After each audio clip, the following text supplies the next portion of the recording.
Hi viewers, welcome to yours media. నేను మీ Mahesh. AP set third phase counselling results అనేవి వచ్చాయన్నమాట. సో ఆల్మోస్ట్ చాలా మందికి ఇంజనీరింగ్ కాలేజ్ అనేవి చేంజ్ అయ్యాయి, కొంతమందికి చేంజ్ అవ్వలేదు, అండ్ కొంతమందికి అసలు ఏ కాలేజీలో కూడా సీట్ రాలేదు. ఈవెన్ ఎప్పుడు కూడా first phase, second phase, third ఫేజ్లో కూడా కొంతమంది సీట్స్ రాలేదన్నమాట. సో మనం స్టెప్ బై స్టెప్గా మాట్లాడుకుందాం, అండ్ అదేవిధంగా ఫీజు గురించి, సర్టిఫికేట్స్ గురించి మనం డిస్కస్ చేద్దాం. సో ముందుగా మనం first phase counselling, second phase కౌన్సిలింగ్లో సీట్ వచ్చి థర్డ్ ఫేజ్ కౌన్సిలింగ్లో సీట్ చేంజ్ అయింది. సో వీళ్ళకి ఏంటంటే కొంతమందికి థర్డ్ ఫేజ్ కౌన్సిలింగ్ వచ్చిన కాలేజ్ నచ్చట్లేదు, అంటే మాకు సెకండ్ ఫేజ్ కౌన్సిలింగ్ కాలేజే కావాలి అంటున్నారు. సో అలా పాసిబుల్ అవుదమ్మా, మీ సీట్ అనేది ఆల్రెడీ వేరే వాళ్ళకి అలాట్ అయిపోయి ఉంటుంది, మీకు థర్డ్ ఫేజ్ కౌన్సిలింగ్లో సీట్ వచ్చి ఉంటుంది. కాబట్టి మీరు కావాలని చెక్ చేసుకోండి, మీకు ఆ కాలేజ్ వైజ్ అలాట్మెంట్ ఉంటుందన్నమాట. అక్కడికి వెళ్ళి ఆ బ్రాంచ్కి మీ నేమ్ ఉందో చెక్ చేసుకోండి, మీకే అర్థమవుతుంది. సో మీరు అలా అవుతుంది, నేను క్యాన్సిల్ చేసుకోవాలి కదా అంటే కుదరదమ్మా. నీకు కావాలి థర్డ్ ఫేజ్ కౌన్సిలింగ్ సీట్ వచ్చిందంటే సెకండ్ ఫేజ్ కౌన్సిలింగ్ లేదా ఫస్ట్ ఫేజ్ కౌన్సిలింగ్ సీట్ అనేది క్యాన్సిల్ అయిపోయి ఉంటుంది, నువ్వు చెక్ చేసుకోవచ్చు. ఇక ఇదే కేటగిరీకి సంబంధించిన వాళ్ళకి సెకండ్ పాయింట్ ఏంటంటే సర్టిఫికేట్స్ అనమాట. సో ఈ సర్టిఫికేట్స్ పరంగా నీకు ఆల్రెడీ సీట్స్ అనేది ట్రాన్స్ఫర్ అయిపోయింది కాబట్టి, నీ సీట్ ట్రాన్స్ఫర్ అయింది కాబట్టి సర్టిఫికేట్స్ నీకు బ్యాక్ ఇచ్చేస్తారు, డోంట్ వరీ. బ్యాక్ ఇచ్చేస్తారు. ఇకపోతే నీకుంది ఇంకా ఫీజు అనమాట. ఫీజు విషయానికి వస్తే ఇక్కడ టైప్స్ ఆఫ్ ఫీజు ఉంటాయి, అంటే బిల్డింగ్ ఫండ్ అని, సిఆర్టీ ఫీజ్ అని, okay, building fund, CRT fee, hostel fee, bus fee, library fee, ఇంకా యూనివర్సిటీ ఫీజ్ అని ఉంటాయి.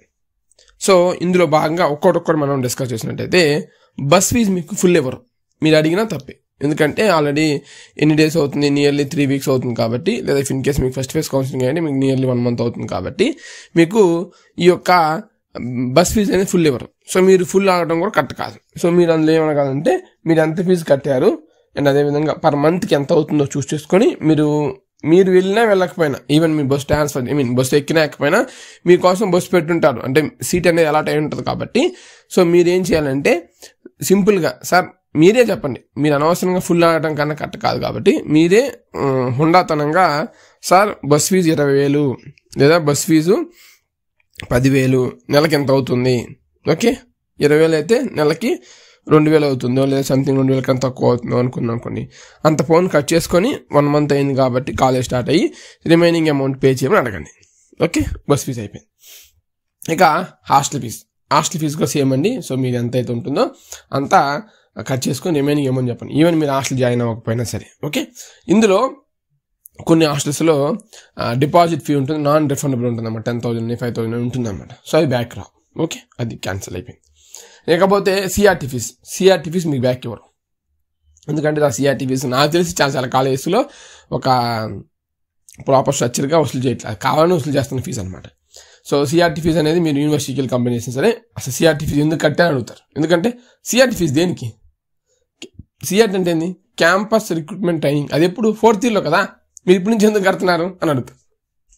సో అది అన్అఫీషియల్ ఫీజ్ అనమాట, అది మీకు బ్యాక్ రాకపోవచ్చు, బట్ అడగండి కానీ రాకపోవచ్చు, దాని హోప్స్ పెట్టుకోవద్దు. ముందు చెప్తున్నా, అంటే మీకు ఎంతవరకు ఫీజు రావచ్చు అని అంచనాకి వెళ్తారు కాబట్టి చెప్తున్నా.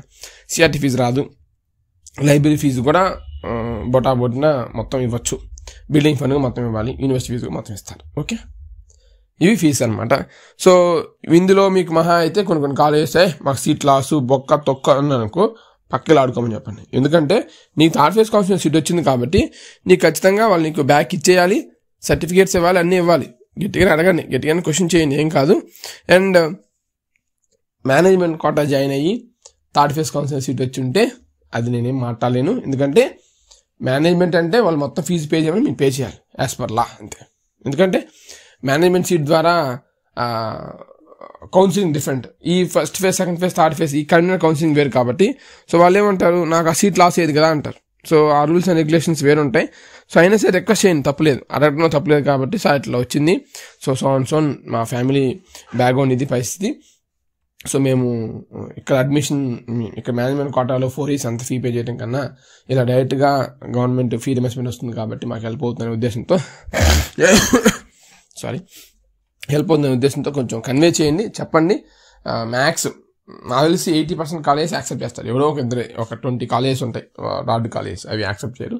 సో వాటితో కూడా మాట్లాడి చైర్మన్ సార్ అవ్వచ్చు లేదా సెక్రటరీ అవ్వచ్చు, ప్రిన్సిపల్ అన్న డిస్కస్ చేయండి, పాసిబుల్ అవుతుంది. అది ఫస్ట్ పాయింట్. ఇక సెకండ్ పాయింట్ విషయానికి వస్తే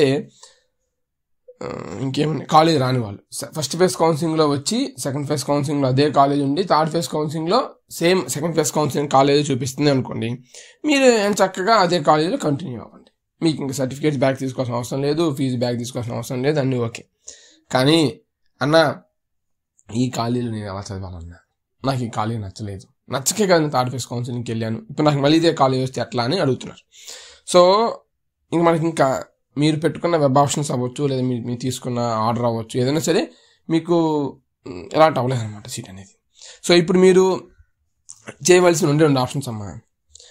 మీరు అనుకున్న ఆప్షన్స్, నేను బయట యూనివర్సిటీస్లో కానీ బయట మేనేజ్మెంట్ కోటా కానీ జాయిన్ అవుతాను అంటే అక్కడ మీకు సర్టిఫికేట్స్ బ్యాక్ ఇవ్వరు, మీకు ఎవరు చెప్పినా బ్యాక్ ఇవ్వరు.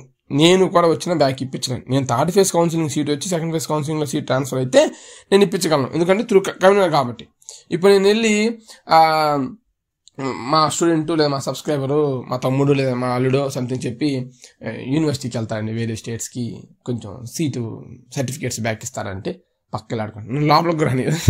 ఎందుకంటే వాళ్ళు ఏమంటారు, సింపుల్ క్వశ్చన్, నీకు ఈ కాలేజ్ నచ్చినప్పుడు ఎందుకు పెట్టుకున్నావు కౌన్సిలింగ్ అంటారు, ఫస్ట్ పాయింట్. సెకండ్ పాయింట్, నీకు నచ్చినప్పుడు ఎందుకు రిపోర్ట్ చేసావు, అయిపోయిందా. థర్డ్ పాయింట్, అదే నువ్వు కౌన్సిలింగ్ పెట్టుకోకపోయినా, నువ్వు రిపోర్ట్ చేయకపోయినా థర్డ్ ఫేజ్ కౌన్సిలింగ్ ఆ సీటు ఇంకొకరికి వచ్చేది కదా అంటారు. వాళ్ళు వ్యాలిడ్ పాయింట్, నేనేం మాట్లాడలేను. అన్నీ మూసుకొని కింద పైన అన్నీ మూసుకొని బయటకు వచ్చేసాను. ఓకే, అది నేను ఇప్పించలేను, దాని పరంగా నేను సపోర్ట్ చేయలేను. ఇకపోతే నేను చెప్పే మీకు ఆప్షన్స్ ఏంటంటే 2 ఆప్షన్స్ చెప్తాను. ఒకటి, మీరు బయట మేనేజ్మెంట్ పరంగా ఎఫర్ట్ చేయగలరు అనుకుంటే, సో మీకు ఈసీ వచ్చింది అనుకోండి, మీ కాలేజీలో మేనేజ్మెంట్ కోటా సిఎస్సి వస్తే అనకండి. లేదా ఫస్ట్ ఇయర్ నేను మంచిగా చదువుతాను, నాకు సెకండ్ ఇయర్లో ఇదే కాలేజీలో బ్రాంచ్ ట్రాన్స్ఫర్ చేసే అవకాశం ఇస్తారా అని అడగండి. మ్యాథ్స్ పాసిబుల్ కాదు, ఇఫ్ ఇన్ కేస్ ట్రై చేయండి. అండ్ ఇంకో పాయింట్ ఏంటంటే, మీకు వచ్చింది, సో మీరు వెళ్ళి బయట మేనేజ్మెంట్ కోటాకి వెళ్ళి అక్కడ డబ్బులు వేస్ట్ చేసుకొని అక్కడ ఖచ్చితంగా వేలలోనే పెట్టాలి, లక్షలోనే పెట్టాలి మీరు ఇప్పుడు ఎక్కడికి వెళ్ళినా సరే. ఎందుకంటే ఆల్రెడీ అన్ని సీట్స్ ఫిల్ అయిపోయినాయి అన్ని కాలేజ్లో కూడా. సో అంత లక్షల్లో పెట్టే బదులు మీరు ఆ అమౌంట్ని మీ కెరీర్ మీద పెట్టుకుని ఇంకా హెల్ప్ అవుతుంది అనమాట. అంటే ఎలా అంటే ఉడిమి అని, తర్వాత కోర్సెరా అని చాలా కోచింగ్స్ ఆన్లైన్ ప్లాట్ఫామ్స్ ఉన్నాయి అనమాట. సో వాటి ద్వారా స్కిల్స్ని ఇంప్రూవ్ చేసుకోండి. అంటే మీకు రిక్వైర్డ్ స్కిల్స్, సపోజ్ మీరు ఈసీ ఉంటే ఈసీ సైడు, లేదంటే సిఎస్సి ఉంటే సిఎస్సి సైడు, ఇలా తీసుకోవటం. అండ్ అదేవిధంగా ఫస్ట్ ఇయర్ నుంచి గేట్కి ప్రిపేర్ అవ్వటం. సో ఆ గేట్ కోచింగ్ అప్లై చేసుకోవటం, ఆన్లైన్లో చెప్తానని గేట్ కోచింగ్ తీసుకోవటం. అండ్ లేదా మీరు అనుకుంటున్న సిఆర్టీ, డే 1 నుంచి సిఆర్టీ ప్రిపేర్ అవ్వటం. అంటే సిఆర్టీ అంటే దాంతోపాటు స్కిల్స్ కూడా వస్తాయి, అంటే జావా, లైక్ పైథాన్ అని, ఇట్లా టెక్నాలజీస్ అన్ని నేర్చుకోవచ్చు, సేల్స్ ఫోర్స్ నేర్చుకోవచ్చు, తప్పేలేదు. ఇప్పుడు మీరు జాబ్ ఏం చేయరు కాబట్టి నేర్చుకుంటే తప్పేలేదు, కాబట్టి నేర్చుకోవచ్చు. వాటి మీద చిన్నగా ప్రాక్టీస్ కూడా చేసుకోవచ్చు అనమాట. సో అలా స్కిల్స్ ఇంప్రూవ్ చేసుకుంటే కొంచెం హెల్ప్ అవుతుంది నా సజెషన్. ఓకే, మనకి ఇంకా ఆల్టర్నేట్ లేదు. అంటే బేస్డ్ అపాన్ మీ సిచ్యువేషన్ బట్టి, అంటే మీరు ఎలా వెళ్ళాలి ఏంటి అనేది మీ దాని మీద ఉంటుంది. ఒక్కొక్క పాయింట్ ఆఫ్ ఉంటుంది, ఒక్కొక్కలా ఉంటుంది. సో మీకు నా గైడెన్స్ ఏమైనా కావాలనుకుంటే ఖచ్చితంగా సంపాదించవచ్చు. ఈ పాయింట్ ఆఫ్ పరంగా కాలేజ్ నచ్చక ఇబ్బంది పడేవాళ్ళు నన్ను కాంటాక్ట్ అవ్వచ్చు. సో నేను ఏమన్నా మీకు సూటబుల్ సజెషన్స్ అని నేను మీకు ప్రొవైడ్ చేస్తాను. అండ్ ఇది అయిపోయింది. Next third point, first phase కౌన్సిలింగ్లో, సెకండ్ ఫేజ్ కౌన్సిలింగ్లో, థర్డ్ ఫేజ్ కౌన్సిలింగ్లో ఏ కాలేజీలో సీట్ రాలేదు, నా పరిస్థితి ఏంటి?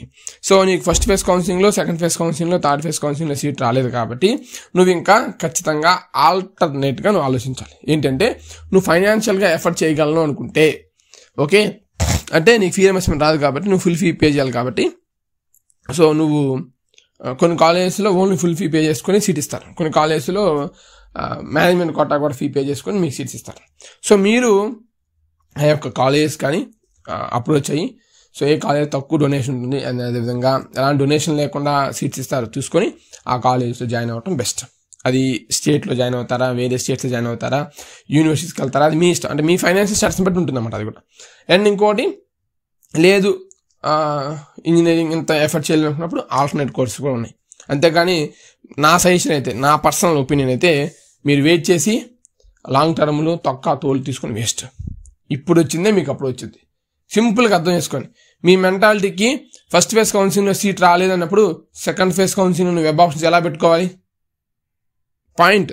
నేను ఇట్లా గట్టిగా మాట్లాడతాను ఫీల్ అవుతామా, ఫస్ట్ ఫేజ్ కౌన్సిలింగ్లో సీట్ రాలేదు అనుకున్నప్పుడు సెకండ్ ఫేజ్ కౌన్సిలింగ్లో కౌన్సిలింగ్ ఎలా పెట్టుకోవాలి? నువ్వు అలా అదే మిస్టేక్ ఎందుకు చేసావు? ఇంకొన్ని కాలేజ్ యాడ్ చేసుకోవాలి కదా.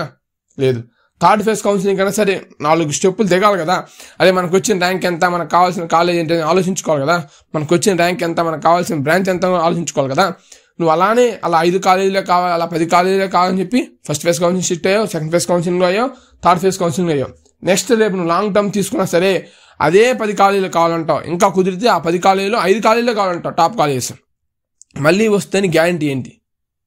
ఓకేనా? సో నీ మెంటాలిటీకి సెట్ కాదు, అంతే సింపుల్ చెప్తున్నా. నీ మెంటాలిటీకి నువ్వు ది బెస్ట్ కోరుకుంటున్నావు కాబట్టి నీకు లాంగ్ టర్మ్ నీకు సెట్ కాదు, నా ఒపీనియన్. ఇఫ్ ఇన్ కేస్ కొంతమంది సెట్ అవ్వచ్చు, అది వేరే విషయం. నా పరంగా, నా ఆలోచన పరంగా నేను చెప్తున్నాను, సెట్ కాదు. సో ఏదైనా ఆల్టర్నేట్గా చూస్ చేసుకో. ఓకే, ఆల్టర్నేట్ కోర్స్ అంటావా లేదంటే ఇంకోటి కూడా చూస్ చేసుకో, దాన్ని బట్టి నీకు ఉంటుందన్నమాట. సో వీళ్ళకి కూడా ఏమైనా గైడెన్స్ కావాలనుకుంటే నేను ఖచ్చితంగా నేను ప్రొవైడ్ చేస్తాను. అండ్ అదేవిధంగా కొట్టొద్దు ఫోన్ వాట్సాప్ పింక్ చేయండి. ఓకే, నేను తిరిగి కాల్ చేయటమా, లేదంటే మీరు నాకు కాల్ చేస్తారు, ఓకే నేను మళ్ళీ తిరిగి కాల్ చేస్తే ఎవరు మీరు అంటారు. ఎందుకు అంత బాధ? ఎవరు మీరంటే నా నెంబర్ సేవ్ చేసుకోరు. ఓకేనా? తిరిగి కాల్ రావడమే కష్టం, ఇది అసలు కాల్ లిఫ్ట్ చేయడమే కష్టం. అంటే మేము తిరిగి కాల్ చేస్తుంటే కూడా ఎవరు మీరు, ఎందుకు చేశారని ఒకడు అంటారు, ఎవరు ఏదో మాట్లాడుతూ ఉంటారు. సో మీరు నాకు పింక్ చేయండి, నేను మళ్ళీ తిరిగి మీకు పింక్ చేస్తాను, మీకు కాల్ చేస్తాను. ఓకే, అందరికీ నేను మాట్లాడలేకపోవచ్చు, కొంతమందికి అనేసి నేను ఖచ్చితంగా మాట్లాడతాను. మీ యొక్క కామెంట్స్ నేను చాలా ఫాస్ట్గా రిప్లై ఇవ్వడానికి ట్రై చేస్తాను. సో మేము కామెంట్స్ రిప్లై ఇచ్చే కేటగిరీ ఏంటంటే ఫస్ట్ మా ఛానల్ మెంబర్సా కాల్ చూస్తాం. మా ఛానల్ మెంబర్స్ అయితే మా ఛానల్ మెంబర్స్ ఫిల్టర్ పెట్టుకుంటాం. ఎవరైనా ఛానల్ మెంబర్స్ ఏమైనా కామెంట్స్ చేస్తారని చూస్తాం. ఆ ఛానల్ మెంబర్స్ కామెంట్స్ అన్ని రిప్లై అయిపోయిన తర్వాత సబ్స్క్రైబర్స్ పెట్టుకుంటాం. సో సబ్స్క్రైబర్స్ కామెంట్స్ అన్ని కూడా చూస్తాం. ఆ సబ్స్క్రైబర్స్ కామెంట్స్ అన్ని అయిపోయిన తర్వాత నెక్స్ట్ నార్మల్ సబ్స్క్రైబ్ చేయకుండా కామెంట్ చేసేవాళ్ళు మేము హై ప్రియారిటీని ఇస్తాం అనమాట. And same as well as paid guidance కూడా అంతే. పెయిడ్ గైడెన్స్ ఏంటంటే ఒక 1 hour నేను అప్డేట్ చేస్తూ ఉంటాను, మ్యాక్స్ వీక్లీ అట్లా చేస్తూ ఉంటాను. ఒక 1 hour అట్లా ఫ్రీ సర్వీస్ మేము చేస్తాం. అంటే ఎన్ని కాల్స్ వచ్చినా ఏమొచ్చినా చెప్తాం. అండ్ అదేవిధంగా చిన్న డౌట్స్ ఉన్నాయి అనుకోండి వాట్సాప్లో, వాటికి మనం రిప్లైస్ ఇస్తూనే ఉంటాం. లైక్ ఇదేందన్నా అదేందన్నా, ఇది బెస్ట్ అది బెస్ట్, అలా చిన్న డౌట్స్కి ఇస్తాం. అదే ఆ పర్సన్తో వాళ్ళ మెంటాలిటీ ఏంటి, వాళ్ళకి ఎలాంటి వస్తే బాగుంటుంది, వాళ్ళు ఎలా అనుకుంటున్నారు, ప్రాసెస్ ఏంటి అనేది డీటెయిల్గా డిస్కస్ చేయాలనుకోండి, వాళ్ళకి కాల్ చేసి మాట్లాడాలి. కనీసం 10 నుంచి 15 నిమిషాలు పట్టుద్ది, ఒక్కసారి అరగంటగా పట్టుద్ది అనమాట. మా ఓపిక వినాలి, వాళ్ళ ఓపిక వినాలా, నా టైం చూసుకోవాలి, వాళ్ళ టైం చూసుకోవాలి. కాబట్టి అలాంటి మేము అమౌంట్ ఛార్జ్ చేస్తాం. కొన్ని కాల్ చేస్తారు, డైరెక్ట్గా మేము లిఫ్ట్ చేస్తాం. చిన్న డౌట్స్ అడుగుతారు, 1-2 minutesలో క్లోజ్ అయ్యేది అనుకున్న డౌట్ అయితే ఖచ్చితంగా వెంటనే క్లియర్ చేసి పంపించేస్తాం. అంతేగాని మేము వాళ్ళకి అమౌంట్ అనేది ఛార్జ్ చేయం. ఈ లాంగ్ డిస్కషన్ బాగా అయ్యే ఉంటాయి, మంచిగా సైజ్ చేయడం, లేదంటే వాళ్ళకి ఏదైనా కాలేజ్లో మాట్లాడటం కానీ, లేదంటే ఏదైనా ఈ అడ్మిషన్ ఇప్పించే వాళ్ళతో మాట్లాడించడం కానీ ఏదైనా చేస్తే అదంతా కొంచెం టైం టేకింగ్ ప్రాసెస్. మా టైం మీద ఎక్కువ ఇన్వెస్ట్మెంట్ చేస్తాం కాబట్టి అక్కడ మేము కొంచెం అమౌంట్ అనేది ఛార్జ్ చేస్తాం. నేను ఎందుకు చేస్తున్నాము అంటే మేమేదో ఫైనాన్షియల్ సెట్ అవ్వాలని కాదు. ఇంకోటి ఏంటంటే మెయిన్ అలా ఛార్జ్ చేయకపోతే ఎక్కువ కాల్స్ అయిపోతుంది, మా డిస్కషన్ అంతా అక్కడే అయిపోతుంది. మేము నా ఆఫీస్ మీద ఎక్కువ ఫోకస్ చేయలేకపోతున్నాం కాబట్టి, అండ్ టైం అనేది చాలా తక్కువ ఉంటుంది కాబట్టి, సో అందుకు అలా రిక్వైర్డ్ పీపుల్కి మనం ఈ యొక్క గైడెన్స్ అనేది ప్రొవైడ్ చేయడం ఉద్దేశంతో అలా చేస్తున్నాం. And before third phase counselling వరకు అలా ఎప్పుడు మనం చేయలేదు, అందరికి ఫ్రీ సర్వీస్ ఇచ్చాం. ఆఫ్టర్ థర్డ్ ఫేజ్ తర్వాత మాకు అర్థమైంది అనమాట. ఎందుకంటే అంత టైం నైట్ 2 వరకు 3 వరకు కూడా వెయిట్ చేసి వస్తుంది. అండ్ మళ్ళీ మార్నింగ్ లేసి మళ్ళీ ఆఫీస్కి వెళ్ళిపోవాలి. సో ఇంత చేసింది ఏంటంటే ఏమంటారు, ఎంత ఇచ్చినా వాళ్ళు ఇంకా ఇలే అంటూ ఉంటారు. అందుకే అలా కాకుండా ఎవరికైతే కావాలో వాళ్ళకే ఇస్తే మనకు బెస్ట్. ఎందుకంటే ఫ్రీ అనేసరికి 150 మంది వస్తారు, అదే పెయిడ్ అంటే 10 మంది వస్తారు. ఆ 10 మందికి మనం ప్రాపర్గా గైడ్ చేస్తే సరిపోతుంది. ఈ 150 మందికి మనం గైడెన్స్ ఇచ్చినా సరే, నేను చెప్తున్నా నా ఎక్స్పీరియన్స్, నేను చెప్తున్నా 150 మందికి మేము ఫ్రీగా గైడెన్స్ ఇచ్చినా సరే, అన్ని మెసేజ్ రిప్లై ఇచ్చినా సరే, ఒక మెసేజ్ రిప్లై అయిపోతే నువ్వు ఇవ్వలేదు, అది తొక్క తోలు అని చెప్తా ఉంటాను. ఇవన్నీ మాకెందుకు?